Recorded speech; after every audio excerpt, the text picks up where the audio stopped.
Hi everyone, welcome to this week's episode of the Sunday Art Show.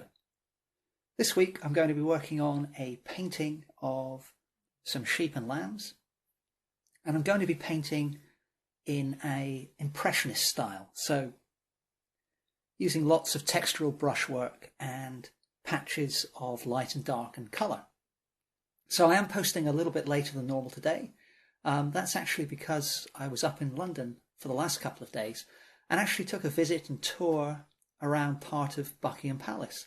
The first time I'd done that, and it was actually really cool, much better than I expected, in part because the artwork on display there by artists like Van Dyck and Canaletto and many others, just absolutely incredible. You're not allowed to take pictures while you're inside the palace, but if you ever get the chance to go, then it really is well worth a look for the artwork alone. I mean, of course, the architecture and the rooms and everything are amazing as well.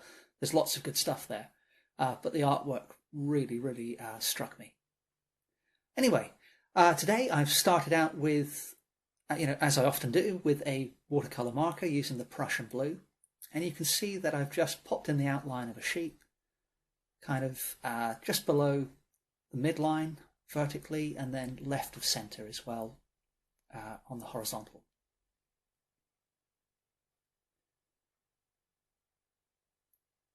So keeping things fairly loose at this stage as usual, and as much as I enjoy all stages of a painting, I think this is perhaps my favourite, where you're just popping in the line work right at the beginning. You can just let your hand wander, be free, loose, expressive, and you don't know what's going to happen next either. So lots of possibilities. So we've got a second sheep taking form now, set a little bit further back than the first one.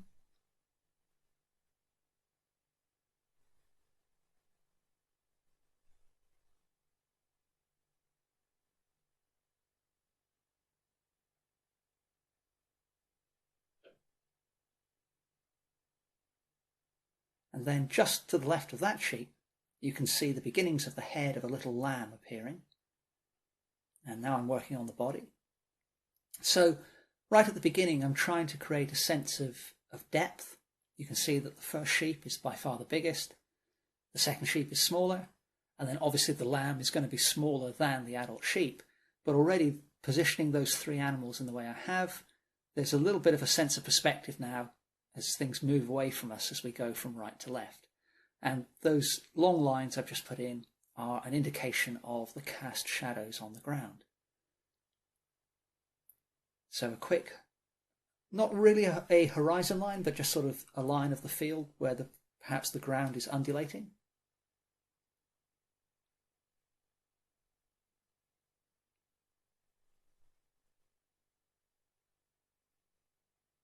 And next, the introduction of a fourth sheep.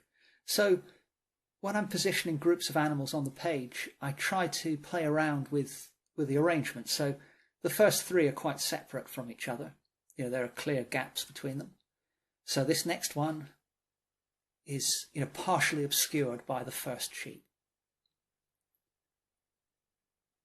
I tried, while I'd certainly like to recreate the arrangements of animals, cows or sheep, because they're herd or flock animals, the way they relate to each other in terms of the way they stand, their posture, their positions in the field, it's constantly changing, and it kind of gives you some information about how the animals are feeling as well. Cows, for example, will often shelter behind one another as you approach. And that makes for some really interesting shapes from the artist's point of view. But I try not to make things look too posed. So I want to try and create an arrangement which works artistically, but also a feeling that you could have just happened upon this scene as well. So there's a second little lamb that I just created, and that one's grazing away. So head down on the ground. And then now I am putting in a horizon line.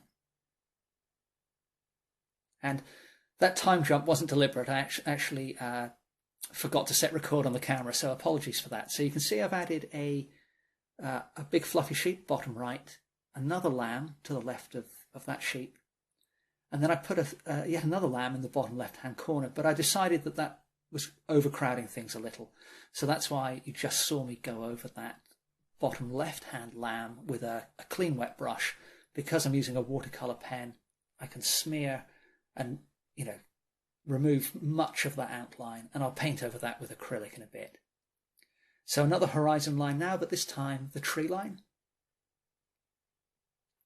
And the idea of putting the big fluffy sheep in the right-hand bottom corner is, as I mentioned a moment ago, I don't want things to look too staged. So the idea is perhaps that, perhaps I'm sort of set up to paint this scene, although I'm working at home at the moment. But imagine I was out in the field, and then I've got my scene set up, and then an animal just wanders in from the right-hand edge of the painting. And that's what happens. Let's face it, they don't stand still for very long. So I'm coming in with some Atelier Interactive acrylic, as usual, using some titanium white, and just putting in some horizontal brush strokes across the lower part of the upper half of the painting. And you can see that that's smeared some of the outline work of the sheep, and that's still on my brush now. Although I've probably added a bit of Silurian blue acrylic as well. And that's fine. I don't want to remove those initial lines completely, but if some of them smear a bit into the background, then I'm quite happy to explore those haphazard and random spontaneous effects. And now I'm keeping going with the blue, but I'm using the brush in a very different way. So when I put the sky in, horizontal continuous brush strokes, but now I'm just tapping the brush bristles onto the paper, or short brisk upward strokes to simulate the texture of distant foliage. And the paint on the brush isn't too thoroughly mixed. So some parts of the brush you'll see on that upper edge and down near the metal, it's almost pure white still. Other parts will be more blue. And by having that mix of different colours and strengths on the brush, then I'll automatically get some variation in colour.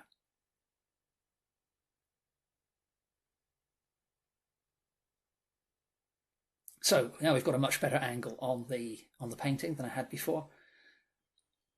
And I'm coming in with more of a grey mix now. So I've added just a touch of burnt umber to the colour combinations that I had before. And you can see I'm using a range of different angles for the brush. I'm rolling the brush. I'll do short upward brush strokes. And notice that I'm often working against the grain, if you like, against the bristles. So that gives a jagged and random edge.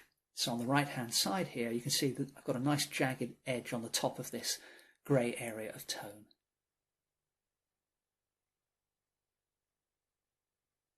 And this is really, for the most part, the style of painting I'm going to be doing for this entire picture. The sheep themselves are very textured. The distant foliage is very textured.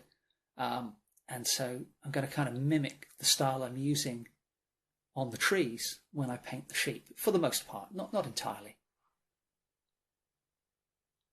And then, in the same way I used smooth brush strokes for the sky, I'll do something similar for the most part for the field. So we have two distinct types of textures being used. Now I've added a little bit of cad yellow to my grey-blue mix, so that's bringing in some pale greens now.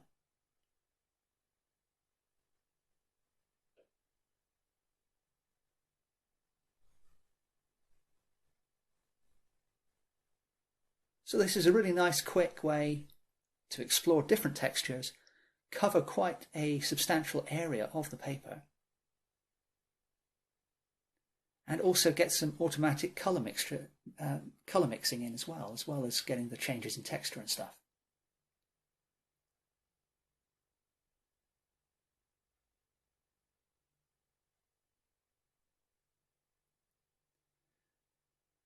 So with more or less the same colour that I had on the brush, you can see that I just gave the paper, which is the Daler-Rowney mixed media paper that I often use, a quick spray with water just to